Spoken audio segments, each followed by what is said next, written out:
دنیا کے لوگ باتیں کر سکتے ہیں، اسلام کی طرح ایک صف کے اندر نہیں کوئی آ سکتا ہے۔ رسول کریم نے جب کہا نا کہ ہم انسانوں کا جھوٹا پاک کر دیا ہے، ایک دوسرے کا جھوٹا کھاؤ پیو، کوئی کالا نہیں ہے، کوئی گورا نہیں ہے، کوئی امیر نہیں ہے، کوئی غریب نہیں ہے، تو اس فلسفے کو کون روک سکتا ہے؟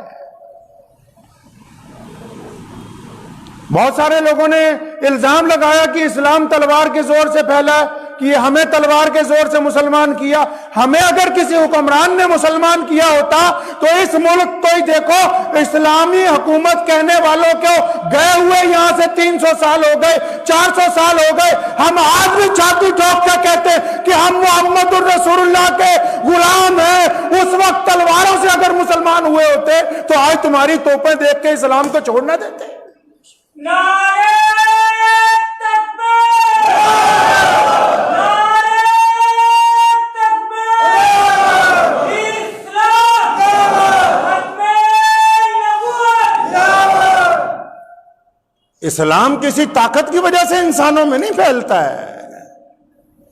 فرانس میں جائیے، آج فرانس اسلام کے دہانے پر کھڑا ہے، لوگ بے انتہا مسلمان ہو رہے ہیں، 10,000 سے زیادہ مساجد قائم ہوگی کہ کیا وہاں کوئی بندوق لے کے کھڑا ہے ان کے سر کے اوپر؟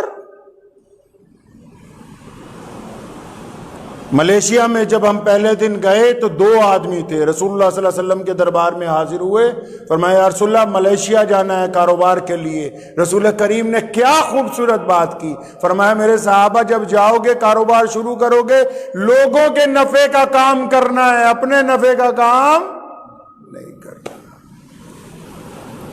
آج سب سے بڑا اسلامی ملک ہے ملیشیا، پوری دنیا کا سب سے بڑی یونیورسٹیاں وہاں ہیں ہمارے پاس، سب سے زیادہ کالجز، سب سے زیادہ آج کے دانشور، سب سے زیادہ اسلامی ریسرچ وہاں ہوتی ہیں۔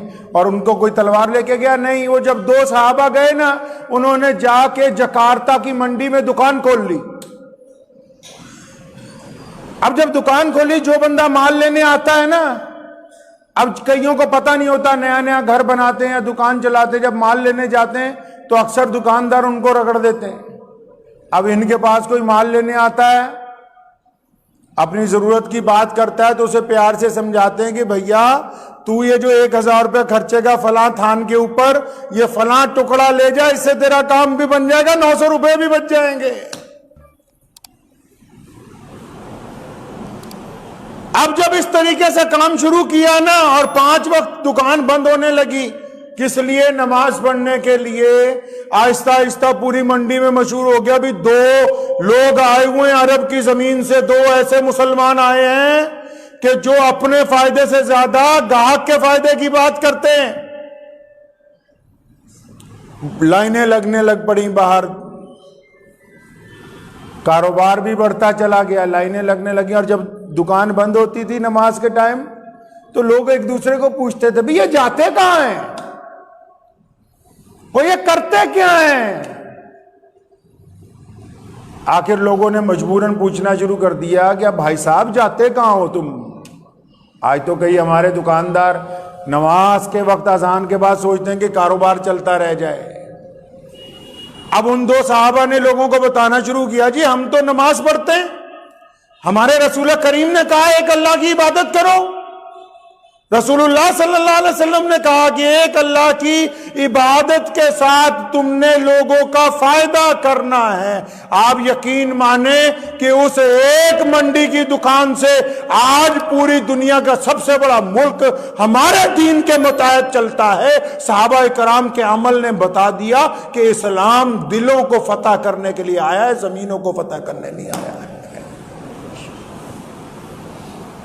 اور ایمانداری سے چھاتی پہ ہاتھ رکھ کے آج بھی پوچھ لو، پوری دنیا میں سب سے زیادہ دل جو دھڑکتے ہیں نا، وہ محمد الرسول اللہ کے نام پر دھڑکتے ہیں۔ اسلام کی یہ خوبی ہے، اسلام کے ماننے والوں کو اپنے اکابرین کی پیروی کرنی ہوگی۔ ہمیں یہ دیکھنا ہے ان باتوں کو، ہمیں اپنے رسول کریم صلی اللہ علیہ وسلم کی اتباع کرنی ہے صحیح صحیح۔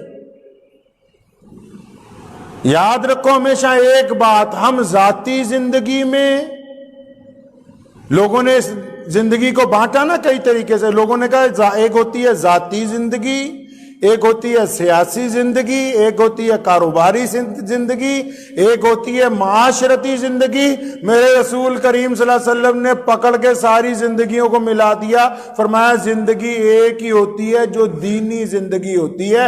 گھر میں بیوی بچوں کے ساتھ دین کے مطابق معاملہ ہونا چاہیے، کاروبار کے ساتھ دین کا معاملہ ہونا چاہیے، سیاست میں دین کا معاملہ ہونا چاہیے، سماج میں دین کا معاملہ ہونا چاہیے. تو اس میں پیار ہوگا، وفاداری ہوگی اور اخلاص ہوگا.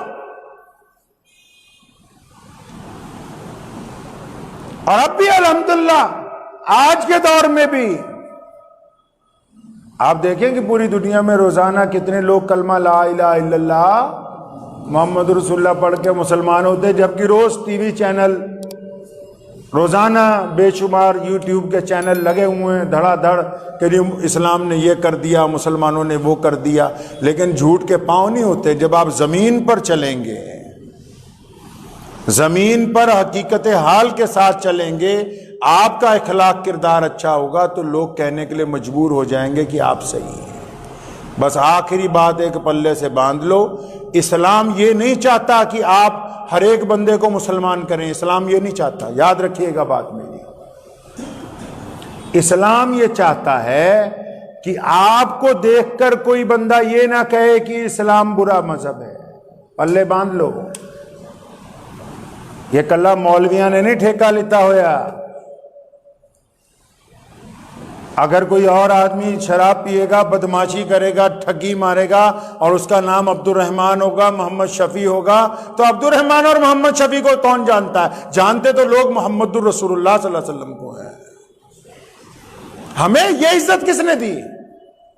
وہ ہمیں کون جانتا ہے بھائی؟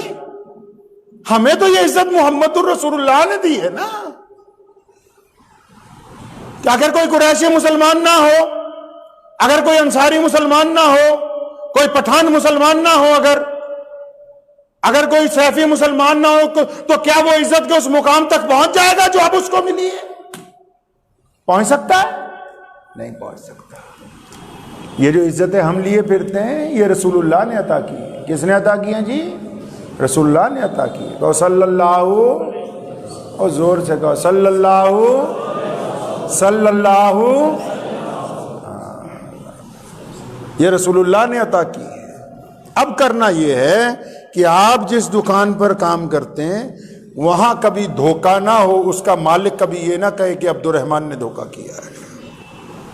اب کرنا یہ ہے کہ آپ کے پاس جو نوکر رکھا ہوا ہے وہ کبھی یہ نہ کہے کہ محمد شفیع نے میری تنخواہ مار لی ہے. اب کرنا یہ ہے کہ جس محلے میں ہم رہتے ہیں وہاں کی عورتیں کبھی یہ نہ کہیں کہ یہ جنید چلا جا رہا تھا، اسلم چلا جا رہا تھا، ہماری طرف گندی نگاہ سے دیکھ رہا تھا.